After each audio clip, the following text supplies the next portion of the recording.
transitioning back to planning our show. So we know we're making a tech show. We know we're making it in this category, and we have this content to choose from, primarily leveraging here the core umbrella of tech education. What are the elements of the show that I want to feature? To pick these, this is where we think back to all that I was talking about with regards to getting that content up on other platforms. That is when you start thinking about this. So really think about the platforms that you want to leverage, the platforms you already have accounts on, similar to putting things on Floatplane, yes.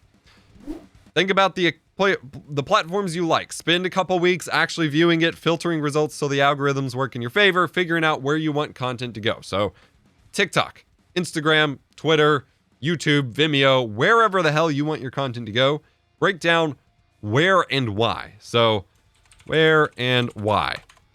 TikTok. And then think about what is required for those platforms. So TikTok, less than or equal to 1 minute or now 3 minutes, but if you want to make that easily shareable on other platforms, you want to keep it less than 1 minute or less. Vertical/square videos. Twitter, less than 220, I think it is. Videos, ideally square. YouTube, ideally widescreen, any length. And then you also have things like podcasts. Podcasts, audio only. Expectation that it's long. You have, what else? What should we? Stories. Just generalized stories on YouTube, or they're getting rid of fleets on Twitter, but YouTube, Instagram, Snapchat, whatever. And those are like, I believe, 10 to 15 seconds max. And then vertical. So this is the where and the formatting that you need for it, which can influence how you want to produce the show. And then, of course, you think about the why. And I don't really have anything to write down for this because that's going to be personally, completely personal, up to you. Are the communities that you want to be a part of on this platform? Do you already have existing followers on this platform? Do you have friends on this platform? Do the viewers that you want to watch your channel exist on this platform? So, for example, a piece of anecdotal evidence that I have encountered that would affect if I was making this particular type of content is TikTok. On TikTok, Twitch has a huge scene. Twitch talk is a thing. A lot of Twitch streamers hop on TikTok and share or look for advice, and that is a whole huge vertical on TikTok. YouTube advice, not so much. YouTube, tips, tricks, news, any of that, at least anecdotally based on my following and, hashtag searching and all of that, YouTubers aren't on TikTok looking for more information about YouTube. Now, the reasoning behind this can be considered fairly straightforward because YouTube is a video platform itself. So if people are going to look up information or news or talk about YouTube, they're probably going to do it on YouTube because that's the platform to do it. Meanwhile, on Twitch, while videos are a thing, there's no video discovery or public-facing video things like that. So if they want to go talk about it, they have to go talk about it somewhere else. TikTok is a good place to do it. It obviously exists on YouTube, but that's a reason to leverage TikTok for those who want it shorter. So you have to think about who are on the different platforms and why you might want your content to be there. For example, my tech tutorials and reviews don't make sense as an audio-only podcast, but some of them could make sense as shorter form videos, which we'll touch on in a second. We've planned out our platforms and why, the requirements to put on there. Now we can decide based on the content we're streaming, what makes sense for our content. And then we can decide based on a completely subjective and you got to decide for yourself analysis, where and why you would actually want to post. So for example, I don't really do much with podcasts at the moment. I'm hoping to get that started again soon. But currently I don't have this. I don't do stories a whole lot. That's something more, stories are more suited for photos rather than video clips, especially now that short form content is a thing. So these aren't really it for me, but YouTube is obviously my main in the first place, and this content will be fed back to YouTube, so that's a bright green. Twitter will contain excerpts of things as well, and in an ideal world, I will have some sort of takes or clips that I can cut out to TikTok, and there is a big audience for streamers and Twitch-related things, as well as tech in general. Not as big, but it's on there. And so those are the ones that, as a rough estimate here, I might consider for my show. But if you're doing more gameplay stuff, while there are gameplay edits on TikTok, it's a lot harder to really make it appear great because super low quality vertical video and blah, blah, blah. It's harder. It requires more work for you, or to just accept that it will be lazy edits, but you can do it. But Twitter and YouTube might be best.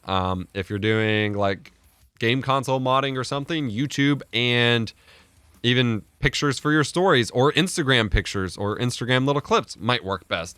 If you're doing just a long form talk show, podcasts are probably best combined with YouTube for that as well. And then you can do little excerpts for Twitter and TikTok. Got a lot going on there. So we picked out where and why. Next is to pick your segments. So we'll come back up here to our how-to.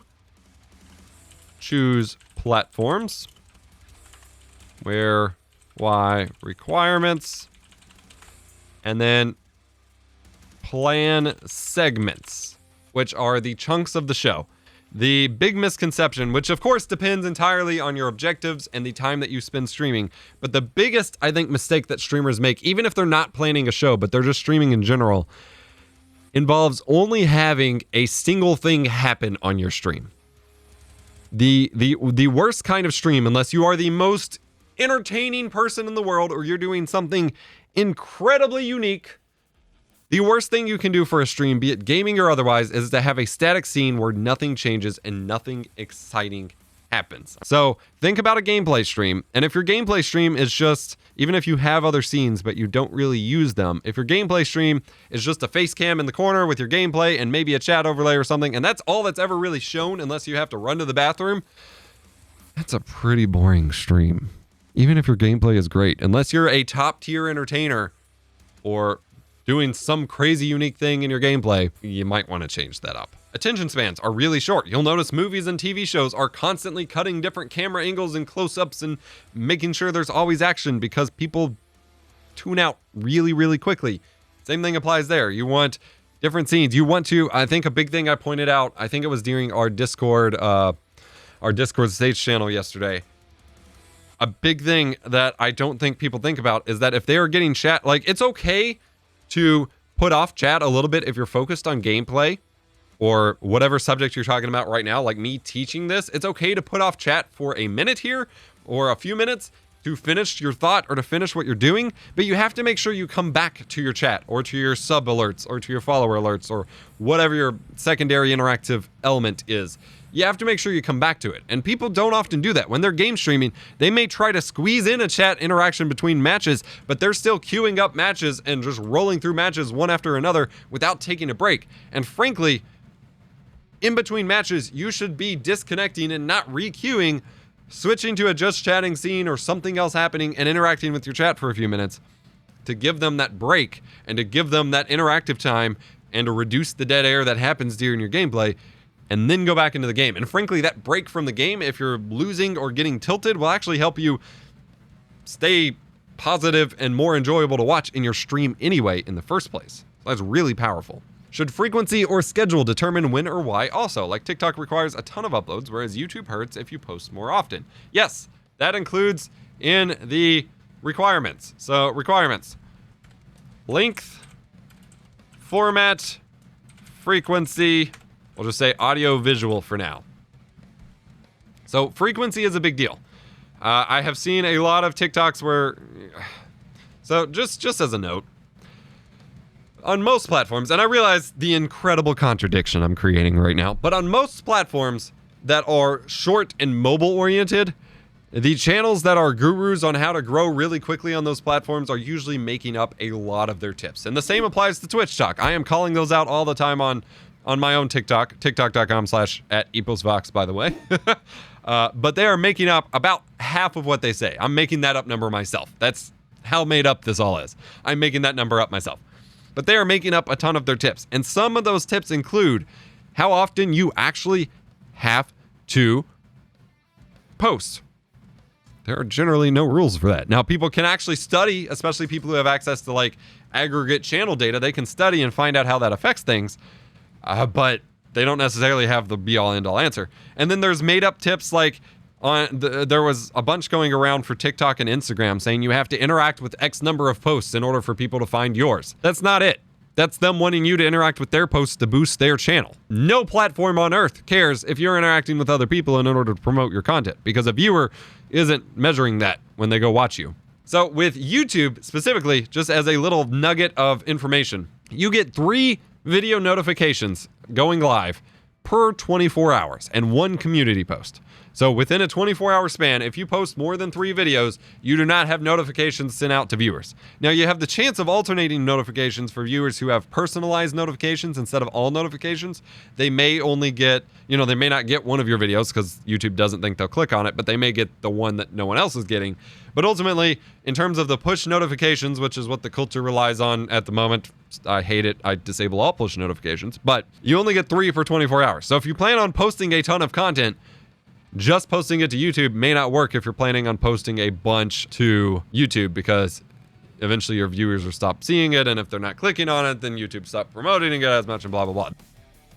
Speaking of YouTube notifications, as I just mentioned, you only get so many per day to upload these videos, which is why I have to space these parts out. If you're looking for the full picture plus tons more information that I dropped during this whole talk that didn't make it into the full cuts of these videos, the entire extended cut of this whole talk is actually already available on my own streaming site.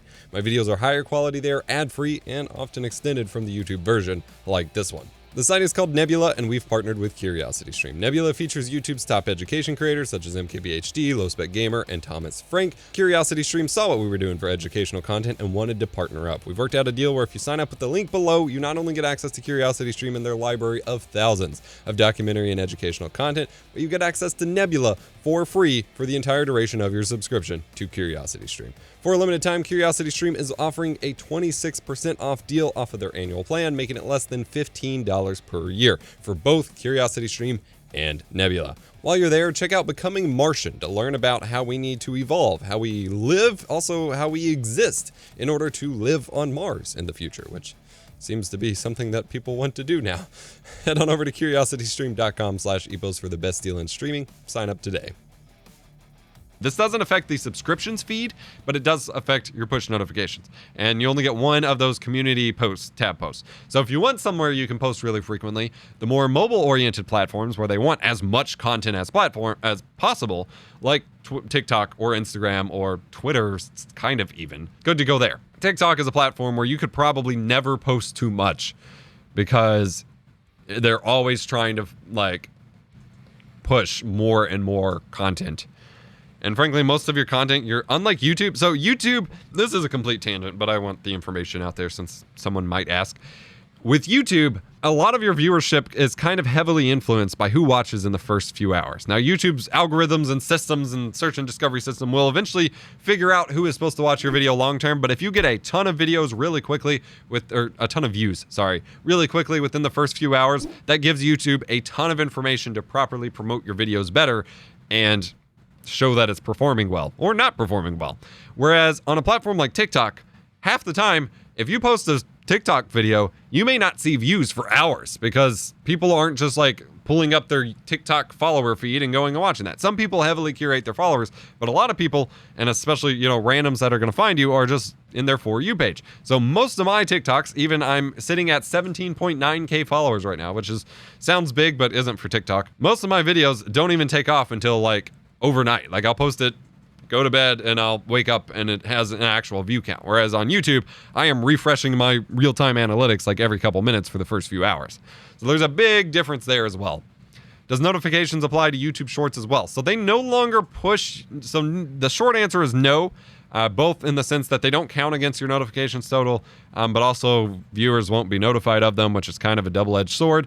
They do still sometimes show up in the personalized notifications category, but not the all notifications category. And they did this to try to encourage creators to post a lot more shorts without feeling like they're sacrificing their notifications. So it's kind of a win, but also you're going to see less viewership on them these days as a result, at least in terms of day one viewership, because not a lot of people use the sub feed on YouTube anymore either. That's the where and why, the platforms that you want your content to be on.